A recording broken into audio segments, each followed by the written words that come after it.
Les fondations. Les fondations sont la partie du bâtiment qui transmet la charge de ce dernier au sol. Le choix des fondations va dépendre de la nature du sol, des charges qu'elles devront supporter, de l'environnement, la nature des agents extérieurs qui altèrent la résistance du terrain.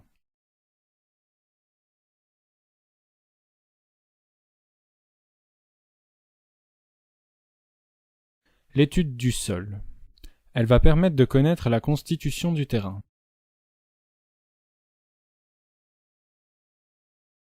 La résistance des fondations. Les fondations doivent résister sans être endommagées aux charges permanentes et accidentelles qu'elles ont à supporter, à l'action du temps, dans certains cas à des agents extérieurs. Les types de sols. Il existe deux types de sols, les sols meubles et les sols rocheux. Les sols meubles et les sols rocheux sont utilisés pour faire des remblais. On peut établir une classification des sols sur base d'essais en laboratoire. Les fouilles de fondation. C'est le creusement des tranchées dans lesquelles seront réalisés les éléments d'appui de la fondation. Les travaux de terrassement peuvent être réalisés manuellement ou mécaniquement. Les terrassements mécaniques, ils sont exécutés par des engins roulants permettant d'excaver, de niveler et de transporter la terre. Les terrassements manuels, l'homme, à l'aide d'outils manuels, intervient de temps en temps pour corriger les inégalités dues aux engins, les endroits inaccessibles aux engins, des petits travaux, réaliser les terrassements aux abords de câbles ou canalisations existantes enterrées. La mise hors gel. C'est la distance la plus courte qui sépare le pied de la fondation au niveau du sol. Nous savons que le sol contient de l'eau. Or, l'eau gonfle sous l'effet du gel, ce qui provoque un changement, gonflement, du sol. À l'inverse, le dégel provoque un dégonflement du sol. Pour éviter ce genre de problème, la construction devra être protégée sur tout son contour d'une mise hors gel, dans nos régions, minimum 80 cm. Cette règle doit être appliquée à toute construction, même modeste. Les types de fondations. On distingue deux types de fondations. Les fondations superficielles, elles reposent à la surface du sol ou à faible profondeur. Les fondations profondes, elles reportent en profondeur les charges transmises par les bâtiments. Les fondations superficielles. Le radier. Le radier de fondation désigne une dalle de béton mise en place sur toute la surface de la maison à construire.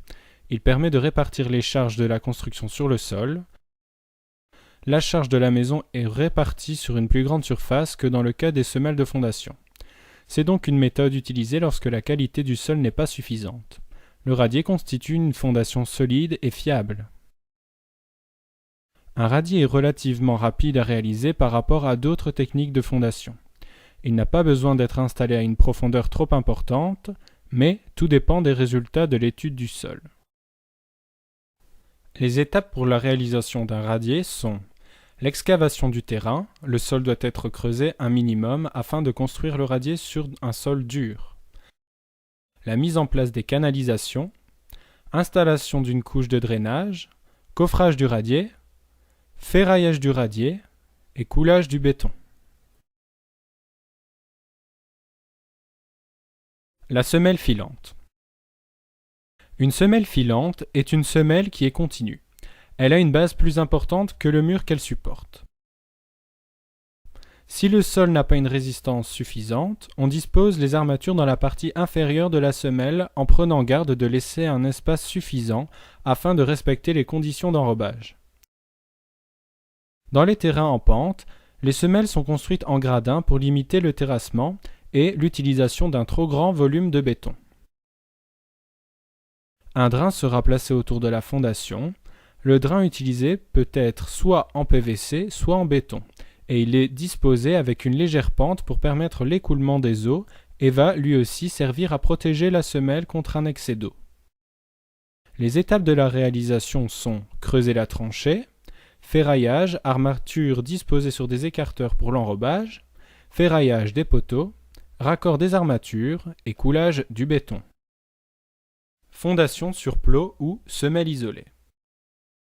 Il s'agit de plots ou semelles en béton armé, coulés en général dans une fouille creusée dans le sol, souvent de dimension carrée ou rectangulaire.